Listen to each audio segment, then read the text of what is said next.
తాకలేమన్నారు. నేను ఎంత సీరియస్గా తీసుకున్నా నాకు తెలియదు, నేను విన్నా వదిలేశాను. కానీ మీరు ఇచ్చిన విజయం పిఠాపురంలో మీరు చాలా సీరియస్గా తీసుకున్నారు. మా వర్మ గారు చెప్పారు, గేటు నెట్టుకొని రావడం కాదు, బద్దలు కొట్టుకొని వస్తాడు పవన్ కళ్యాణ్. మా వర్మ గారు చెప్పిన ఆ వ్యాఖ్యలే, ఆ ప్రొఫెసీయే నిజమైంది ఈ రోజున.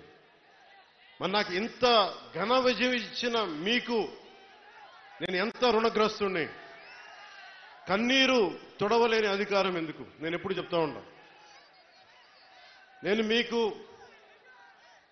కష్టమైన క్లిష్టమైన పంచాయతీరాజ్ శాఖనే తీసుకున్నాను. చాలా మంది అడిగారు హోంశాఖ తీసుకోండి, లేదంటే ఫైనాన్స్ తీసుకోండి, లేదంటే రెవెన్యూ, ఇట్లాంటివన్నీ మాట్లాడుతున్నా నాకేమొద్దు. ఈ రోడ్డు గ్రామ స్వరాజ్యం కోసం బాపూజీ కలలు కన్నారు. ఆ కలలు నెరవేర్చడం కోసం నేను పంచాయతీరాజ్ శాఖ తీసుకున్నాను.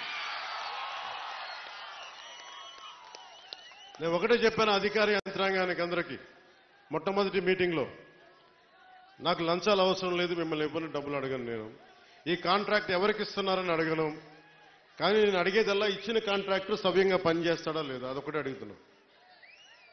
అలాగే ముందస్తుగా చెప్పిన మీటింగ్లో, రివ్యూ మీటింగ్లో ఒకటే అడిగా, నేను ఇప్పుడు దాకా నా జీవితంలో నేను సంపాదించిన డబ్బు అకౌంట్లో కూడా ఎప్పుడు చూడడం.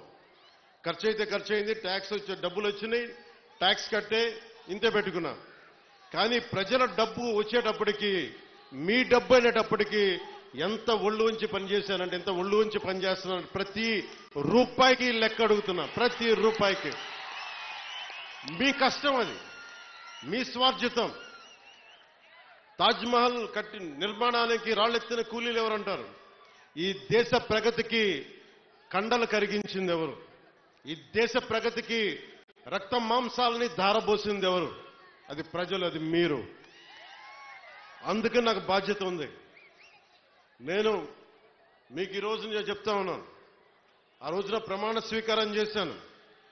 మొన్న మన కార్యకర్తల సమావేశంలో ప్రమాణ స్వీకారం చేశాను. ఎమ్మెల్యేగా నేను ఈరోజు మళ్ళీ మీ ముందు ప్రమాణ స్వీకారం చేస్తున్నాను. పవన్ కళ్యాణ్ అనే నేను భారత రాజ్యాంగానికి కట్టుబడి నన్ను అఖండ మెజారిటీతోటి గెలిపించిన నా పిఠాపురం పుర ప్రముఖులకు, పెద్దలకు, ప్రజలకు, యువకులకు, ఆడపడుచులకు, తల్లులకు, యువతులకు, ప్రతి ఒక్కరికి, అన్ని వర్గాల వారికి, ఎస్సీ, ఎస్టీ, బీసీ, ఓసీ, అన్ని మతాలు, ఇస్లాం, క్రిస్టియానిటీ, అన్ని కులస్తులందరికీ నేను హామీ ఇస్తున్నాను. మానవత్వాన్నే కాపాడుతాను, మీ అభ్యున్నతికే కష్టపడతాను. నేను లంచాలు తీసుకోను, నాకు అలాంటి అవసరం లేదు. మీ అభ్యున్నతికే నేను కష్టపడతాను.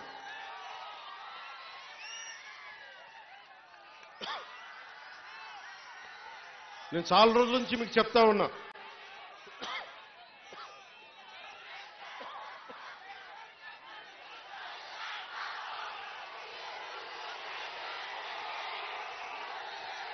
వైసీపీ గత ప్రభుత్వ నాయకులు చెప్పారు, పవన్ కళ్యాణ్ ఆంధ్రాలో ఉండడు, హైదరాబాద్లో ఉంటాడు, పిఠాపురంకి వస్తే పిఠాపురం వాస్తవ్యుడు కాదు, ఇక్కడ ఉండడు.